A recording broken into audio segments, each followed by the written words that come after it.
Kung gusto ka makarelax, pwede jud ka maka-island hopping diri sa Blue Water Sumilon Island Resort sa Uslob, Cebu nga tag 2,000 pesos per person for weekdays and 2,500 naman sa weekends or holidays. Nga included na sa imuhang package ang boat transfer and free lunch buffet sa ilahang restaurant na atbang ra sa ilahang infinity pool. Naasad sila playground, volleyball court, spa, o pwede sad ka mag-island trekking if ganahan ka, makakita sa ilang lighthouse. Kung ganahan sad ka nga moadto sa ilang sandbar or marine sanctuary, musakay ra ka sa ilahang service o pwede ra sad nimong malakaw kaduol ra.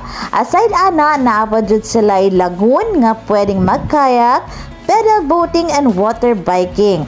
Gawas ana sa kapino sa ilahang white sand, pwede ra jud nimong masuwat-suwat ang imong name sa loved ones.